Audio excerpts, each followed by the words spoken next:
In today's video, I have 10 secrets for faster watercolor painting.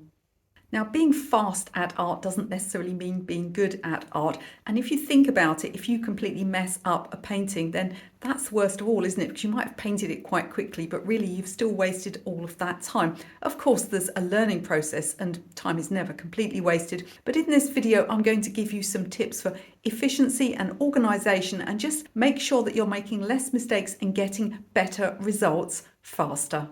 Now, my first tip, where possible, is to have an area set up ready for your painting. Now, for some of us, we might have a whole room. I don't actually want to watch TV ever, so I just use this room here instead. Other people may have a dedicated studio. That's something I've had in the past. For some people, it might be as small as, a single person table, or it may be that in your household, you have absolutely nowhere that you can set up a painting space. If this is the case, then I have an alternative for you because it's really important in the little time that we get to paint that you're ready to go.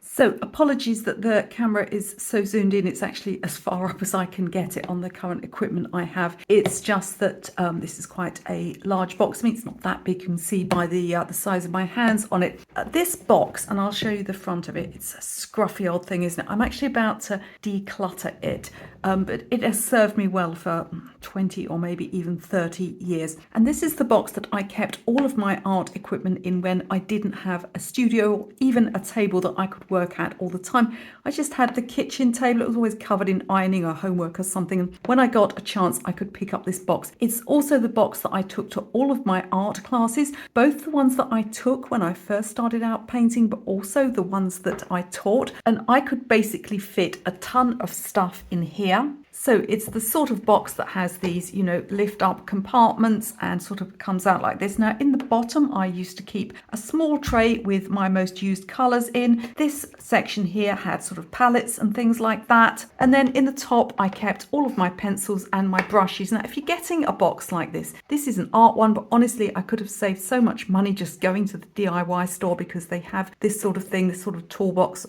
hundreds of different types. And what you want to check is that the longest compartment fits your long brushes. Everything else will pretty much go in there. I used to keep, erasers and things in here, a sharpener, some pencils and some little tools. Things like my masking fluid would sit in the bottom here. Also had a few scraps of paper in here so that I could try out my colors. And of course, some kitchen paper or paper towel as it's known in the rest of the world. And this box went everywhere with me. It had all of my basics in. I could put my stuff away at a moment's rest. And another advantage to this box is that when it was closed, like so, it was absolutely the perfect height for me to put my feet on when I was painting outdoors so that my knees were just tipped up a little bit and my board was tilted very slightly and I could work on landscape painting outdoors. Another type of box that many of my students use are those kind of open carriers that plumbers and electricians use with sort of a rigid body, a handle and an open top. Those are fantastic too if you have, more art and craft type equipment, some things that are a little bit bigger like collage papers. Those could be fantastic too. There's never a reason not to be ready to paint, even if you don't have a dedicated space quite yet. Now, there's this traditional idea, isn't there, of watercolor artists or any artist really working in a complete mess and that it adds to creativity. I'm here to say that's absolute nonsense. Now, of course, if you do work in a mess, and we all get in a bit of a mess, don't we? But if you do work in a mess and you find that it's helpful, that's absolutely fine. But I don't want you to sort of feel beholden to this stereotype of the artist who's disorganized, because to be honest, organizing your stuff is going to be such a big help to you. I don't see personally how it helps anybody to have mucky palettes or stuff that they simply can't find because everything is in a mess. But how do you organize? Because there's more than one way to do it. I would like you to organize by type and by color, not by manufacturer. So let me give you some examples and I'll tell you why this is important. Now, let's talk about storing things so that they're easy to use. And I will actually have a couple of videos coming up. I'm filming this at the start of autumn in 2024. And I'm going to have a couple of videos up. I'm going to have a studio decluttering video and also a video that goes much more in depth of how I categorize and store things by color. So don't forget to subscribe if you want to see those ones. Let's look at why I store things not in manufacturer, but in type and colour. So for example, I have 3 pots of paintbrushes. One has my round paintbrushes, so that's all of the ones that you would normally paint with watercolours, you know, with the round body and the point at the end. This one here has all of my flat brushes, including things like cat's tongue and filberts and 1 or 2 other unusual shapes too. It's not much use to me to have them by manufacturer if all I need to know is that I want a flat brush. I want a flat watercolour brush, or a watercolour brush that's not a standard round pointed end brush. I know that they'll be in this tub here, no matter who made them. Now, when I first started painting, I used to squeeze all of my paints out into pans like this. I still use this palette. You can see it's a mess. I'm going to show you how to clean it actually later in this video. But I used to store things by colour. So you can see here, I've got pinks, reds, crimsons and oranges. And it's absolutely advantageous to me to have these things like this. Now I store things in little boxes like so. I mostly use tube paints with a few that are in these little pots. And this particular box here contains my warm blues. So things like ultramarines and cobalts. Storing by manufacturer really makes things difficult because if you just need a warm blue, you just want to find where your warm blues are quickly. You don't want to find that you've got your Winsor & Newton in one place and your Daniel Smith in another place. No matter what these manufacturers tell you, almost all brands are completely interchangeable. You want to store your materials by colour and by type. It's going to allow you to find and compare them so much more quickly and easily. So my next secret to working faster is to have everything prepared in terms of the surface that you're working on. I like to stretch my paper. I'm a big advocate of paper stretching. If you've never tried it, I have a really simple video that's going to show you how to do it in just literally less time than it takes to make a cup of tea. And as a British person, I'm very fast at making tea, so you can do your paper stretching even quicker than that. And I suggest you actually do more than one board at a time. Let me show you how I store my drawing boards already stretched with paper so that I'm ready to go with what's literally the best and easiest surface to paint on. Now you're actually looking at the big table I work on, and it's sort of hollow underneath, and I've got all sorts of rather scruffy storage under here. But at this end here, as well as some crates and some packing things, I've also got these boards which are mostly of pre-stretched paper. So I keep the boards down here and I stretch my paper in advance so that everything's ready. It's really quick and easy to do. Now paper stretching is actually much faster than people say it is. I have a full video that will show you how to do that. I'll link that in the description of this video. And of course, if you do several boards at once, it's going to make it even faster, and then they're just ready to grab when you want to start working. My next tip is to use a brush that's large enough. I'm going to give you a demonstration of this and explain why it's not only important for your painting style, but it will also speed you up a huge amount. It's very tempting when you're a beginner to feel like a smaller brush gives you more control, but not only does it obviously cover less ground, you'll end up with very uneven, patchy results, and that's going to mean that you're going to have to keep going over areas and keep trying to repair things, because you're going to have to keep dipping your brush back into the paint and possibly into the water jar in order to spread. It's going to give you a very uneven, scruffy result. You'll actually be astonished how much detail you can get with a brush like this if it's got a good point. It's also going to allow you to cover a larger area and smooth out your paint and your brush strokes. You're going to end up with a better result much faster, and you will be astonished at how much fine detail you can actually get with a brush like this. That doesn't mean it's wrong to use this small brush. I want you to follow a very simple rule. Don't overthink things. Just use the largest brush that you can manage for the particular thing you're painting to wield effectively and get a good result. Maybe try a larger brush on a scrap of paper just to see if you can go up a size. It's going to speed up your painting and, of course, give you fantastic results. If you're enjoying these watercolour secrets, please do take the time to click that like button. It really makes a difference to the YouTube algorithm. And don't forget to subscribe. This channel is fully cat approved. And if you click the bell notification, you won't miss any new videos. My next secret is to try things out before you put them on your paper, and to try them out in a specific way on a scrap of paper. This applies to both colour mixing and techniques. Let me show you how I do this. I taught art classes in the real world for over 20 years, and when I started each session, I used to put scraps of paper like this, watercolor paper, down on the table, and new students used to look at them as if to say, well, what's that for? What it's for is trying out both your techniques and your colors. Now, some people try this down the side of their notepad or on the side of their board. There's nothing wrong with that, but I like a scrap, and this is the reason. I can try out a color. This is Potter's Pink. I can allow it to dry, and then once it's dry, because watercolors dry a lot lighter, once it's dry, I can actually take it across and place it next to my painting and see if it's the right color. I think it's a little dull for this particular painting. I can also try out techniques. There are techniques like the salt technique, which people get into so much difficulty with. I get lots of questions about it. And the truth is, it's just one of those techniques that it's really hard to tell what's going to happen. Now, you can better understand what's going to happen by trying it out first on a scrap, because it's going to be affected by the type of salt you have, the particular colors that you're using, how granulating they are, etc. And also your very particular room humidity, the time of year, the season, the heat. It's all going to make a difference. So if you want to know what's going to happen, the best way to find out is actually to try it out using the colors that you plan to use, on the paper that you plan to use, in the room temperature and humidity that your final results are going to be drying.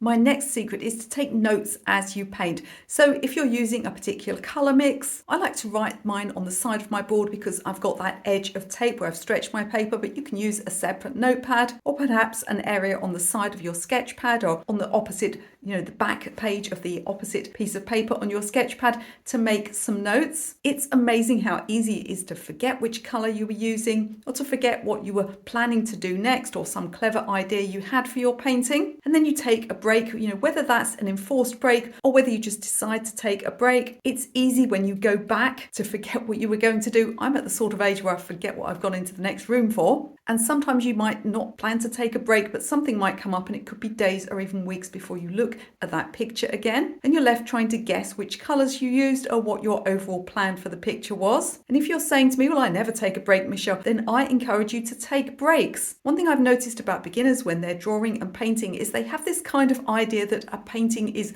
like a race car. They're going to drive it as fast as they can until they crash it into a wall. This is something that professional artists don't do. We frequently take a break. And if you find yourself sort of thinking, I don't know if this painting is finished yet, I don't know if it needs something else, I'm not sure which technique or which colour to use in the sky, take my advice, take a break, leave the room, preferably go out for a walk, make a cup of tea, whatever you like. Everything will become much clearer. Take notes and take a break.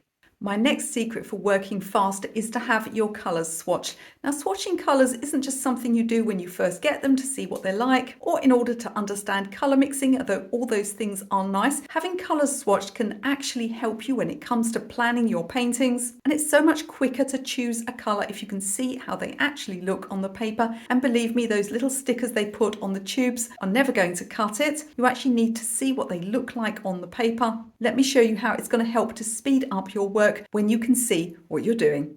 Now, we all know that the amount of water that we add to our colours decides how light they're going to be, but it can also significantly change the colour itself. And let's look at this beautiful Daniel Smith green gold compared to the colour on the label. Now look at the difference. I'll also swatch this alizarin crimson by Winsor & Newton. If you're not swatching your colours, you're absolutely working blind. And if you've ever been disappointed by the colour something turned out when you placed it on your paper, this is the answer. Now this one looks a little closer, but you'll see as we water it down, we should be able to get a beautiful soft pale rosy pink. Even if you never do complicated colour charts where you mix things together, you should at the very least swatch your colours from light to dark. And I advise you swatching similar colours together. Again, not by manufacturer, but by colour. This is going to enable you to better choose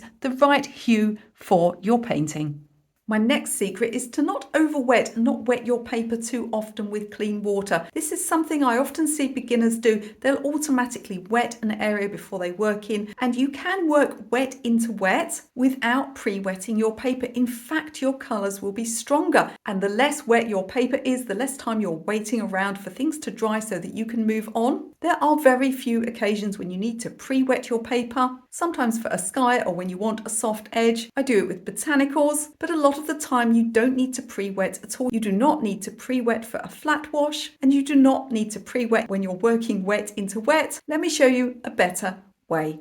Now, pre-wetting your paper with clean water can give a soft edge, and occasionally it is necessary. People tend to do this even when it's not necessary. So let's work, I'm putting a little bit of water on just to start with. Let's work wet into wet and blend some colours together. Now, by going onto dry paper in whatever area I'm working, I have the advantage that my colours remain strong and fresh. They're not being watered down. I can control the water levels a lot more effectively.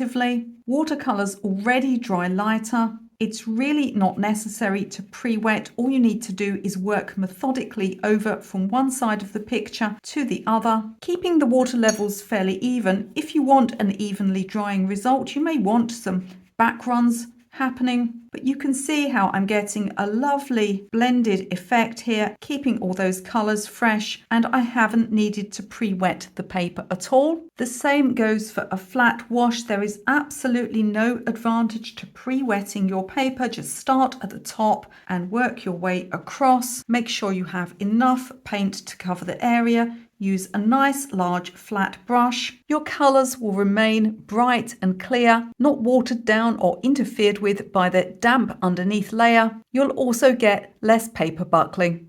As we spoke about at the beginning, if you are making a huge mistake with your painting and the painting can't be continued, then you might consider that that is a lot of wasted time. So what I want you to do is practice your techniques independently of painting. So when it comes to things like graduated washes, flat washes, hard and soft edges, all of those basic watercolor techniques, I want you to practice them beforehand. You don't want to be approaching a sky where it fades out towards the horizon. You've got a graduated wash. You don't want that to be the first time that you attempt a graduated wash. You want to know that you can already do it. If you've drawn a beautiful landscape and then you try and do a graduated wash and you mess it up, then you have wasted that time drawing. You're going to have to trace that drawing across to start again. Now, if you do need help with your basic techniques, I have a complete beginner's watercolor painting course, and it does nothing more than teach you basic techniques. There are no subjects, there's no difficult landscapes or portraits or anything like that. We just concentrate on getting those basic techniques absolutely correct. If that's something that interests you, I'll leave a link in the video description. But even without that,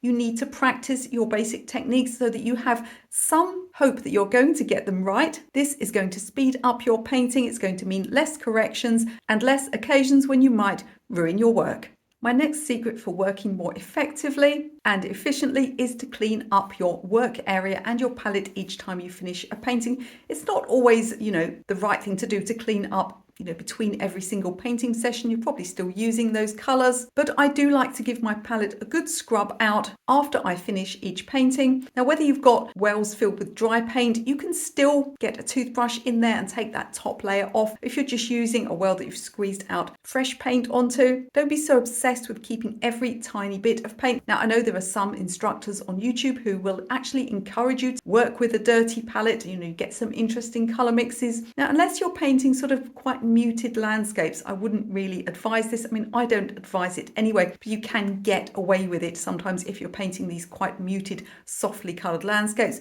If you're doing things like freshly coloured, bright botanical paintings or garden paintings, having a dirty palette is going to be pretty disastrous, and it's not a very nice way to start a new painting. It's just like when you get up like I did this morning and find that you were too tired to put the dishwasher on and clear up the kitchen, and you've got all of that mess to deal with the next day. It's just so much nicer and quicker to start each project anew with clean equipment.